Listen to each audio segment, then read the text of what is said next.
Мэтгэлцэн химээх жүжиг.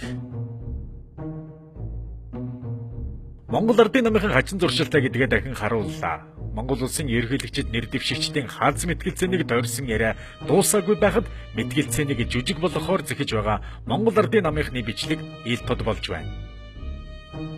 Нэр дэвшигчдийн асуултанд хариулах хугацаа төс бүр 2 минут байна. Асуулт дуусахаас 15 секундын өмнө сануулгах дахиад дуурах бөгөөд хугацаа дуусмас микрофон солигдана. Одоо ингэ тавдаас эхний асуулт эхлэе. Цаг дуусаагүй байхад дуусгачих болно шүү дээ. Тэр бол хамаагүй тий. Тооёрч чинь асуулт өгсөн өөр. Асуултыг дахиж хэлээ. Баярч жоо за одоо нэг шиш батбол гамбах.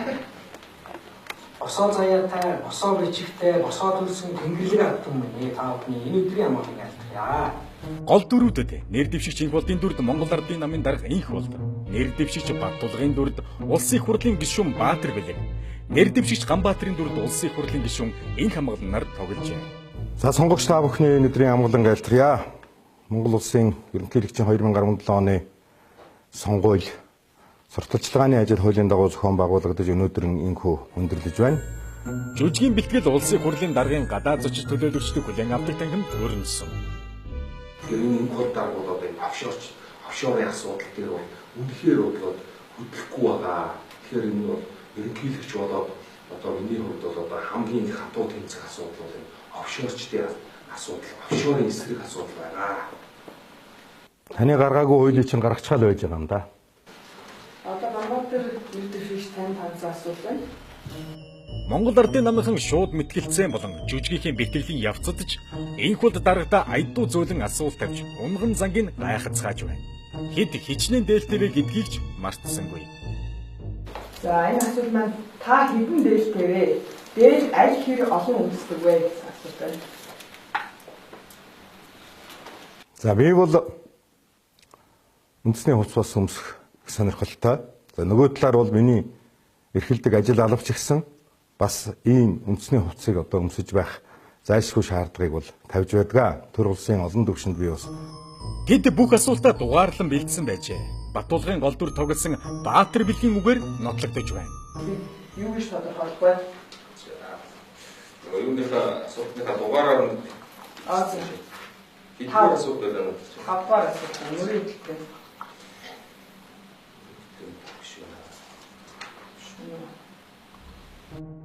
Жүжигийн бэлтгэлийг хангах энэ үеэр нэр дэвшигч Баттулгад тавигдсан асуултууд үндэсний телевизээр явсан мэтгэлцээнээр тавигдсан асуултуудтай яалтчгүй тохирч байна. Нэр дэвшигч Баттулгаас эхлэе. Та хэдэн хүүхэдтэй вэ? Нууц зөвшөөрөл хүүхдүүдийнхээ нэрийг хуваалцаач. цаашаа коллег л явж байгаа. Та гэр бүлийн хүнээ танилцуулна уу гэсэн асуулт байна. Таны цаг эхэллээ. За гэр бүлийн хүний тухай бас энэ сонгуультай холбоотойгоор нэлээд яригдж байгаа. Нэр дэвшигч Ганбаатар таны ирсэн асуулт. Та хоёр дээд сургууль төгссөн гэж оюутнуудад лекц уншихдаа бодлоо хэлсэн. Тэгэхээр хаан банкын дэд боловсролгүй байж яаж эзэн засагчаар ажилласан юм бэ? Намтар худлаа байхаар бусад нь бүх худлаа биш үү? Ядад сонгуулийн сонин дээр намтраа нуух хэрэггүй үстэй. Би хоёр дээд сургууль төгссөн гэж оюутнуудад лекц уншаагүй шүү дээ. Би хоёр дээд сургууль сурч ирсэн гэж хэлсэн байхгүй юу? Энийг уншгаад байна. Сурч ирсэн гэж хэлсэн. Таныг дээд сургууль төгсөөгүй. Боловсролын талаарх мэдээлэлээ худлаа мэдээлсэн гэж ярьж байна. Боловсролынхаа талаар та тодруулна уу гэсэн асуулт. Таны цаг эхэллээ. Би боловсролынхаа асуудал дээр чин үннээрээ байдаг. Энэ дээр мошигдаг, говь болдог. Нэр дэвшигч Ганбаатар танд ирсэн асуулт. Бишвийг Монгол дэлгэрүүлсний үйлдвэр нь юу юм бэ? Даав хүнзийн сургаал суурилсан хятад ухаан, хятад ёс үстэй. Би тэрийг бас их нэлээд сайн асууж судалж үзсэн юм байна. Хүн гэдэг нь салхи юм бэ? Шүй гэдэг нь ус юм. Та фэнг шуйг яагаад Монголд оруулж ирсэн бэ? За таны цаг хэлж байна. За. Монгол оронд өнөөдөр фэнг шугаас илүү чухал юм бол 3 нэр дэвшигчид зориулсан асуултууд харилцсан адилгүй. Нэгийнх нь асуулт ээлдэг зөөлөн унган замд хөдлөгдөж байсан бол нөгөө хүн рүү чиглэсэн асуулт ердөөл унгах ёстой гэсэн тактикийг Англи улсад элчин сайдаар суугаа Санжийн баяр тайлбарлаж байх юм.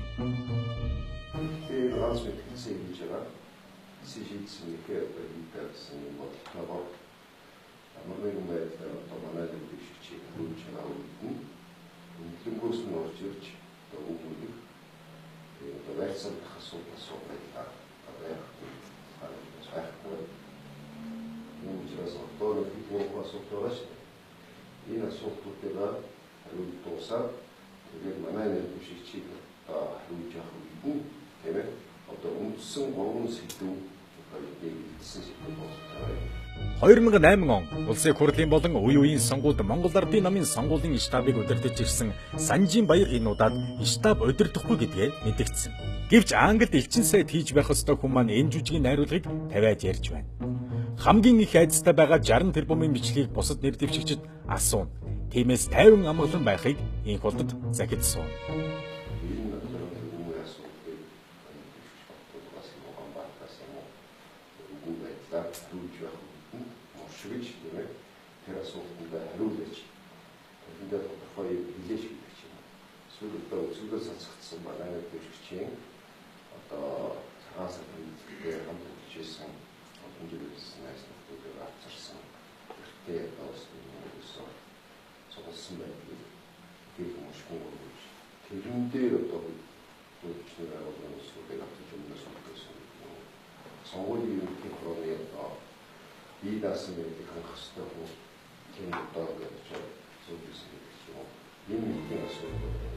Нэмжлэхэд ард түмнээс ирсэн асуулт хайрцагт орсон гэдэг нь худал байж.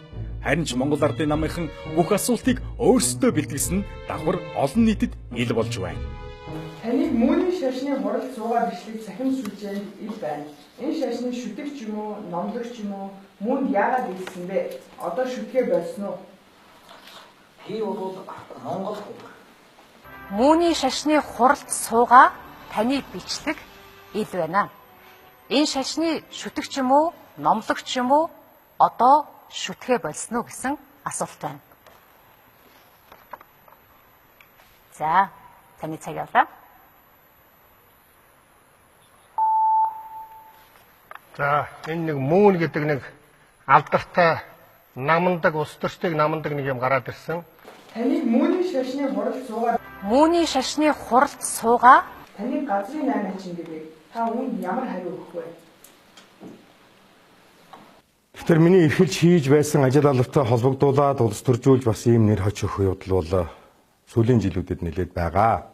Газрын 8-чин гэж өрсөлдөгч, нэр дэвшигч, нам буруутгадаг. Тайлбар өгнө үү?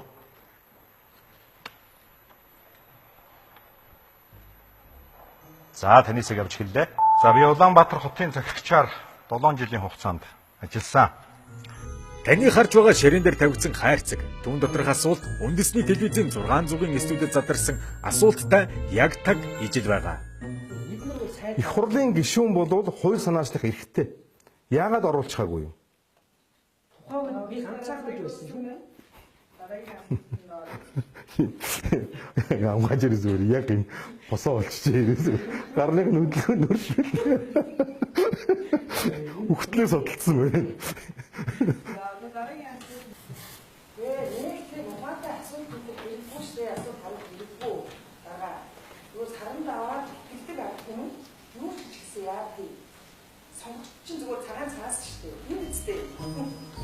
Харин энд нэгэн сонирхолтой асуулт хариулт болсон байна.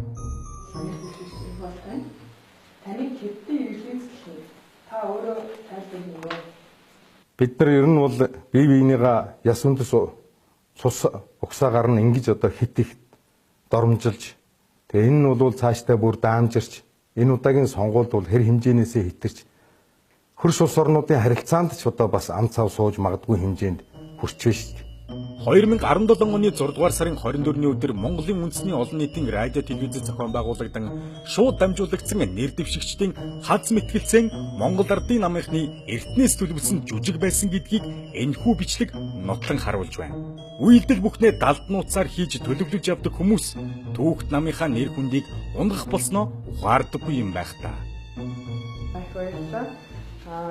Иргэдээс ирсэн асуултуудыг та бүдэд хариулсан маш их баярлалаа. Одоо ингээд мэтгэлцээнээ хаах юм та бүгд тус бүртээ 2 минутын хаалтын үгээр телевиз үзэж байгаа сурагчтай хандан хэлнэ. За тэрийг дараа хийж хэлээ. Юу ч хэлхий мэдчихгүй. Энэ хоёр ч юм уу дээрээс бичээд бүр бэлдээд бүр амгааж ирээс өөр яг энэ босоо олчиж ирээс гарныг нүдлөө нөрлөө. Нэг биш батлаа ханаас эхлэе. Та хэдэн хүүхдтэй нууц зөвшөөрөл хүүхдүүдийнхээ нэрийг хуваалцаач. Саша Коляг л явуулсан. За тэрийг дараа хийж хэлээ. Юу ч хэлхий мэдчихгүй. Энэ хоёр ч юм уу дээрээс бичээд бүр бэлдээд бүр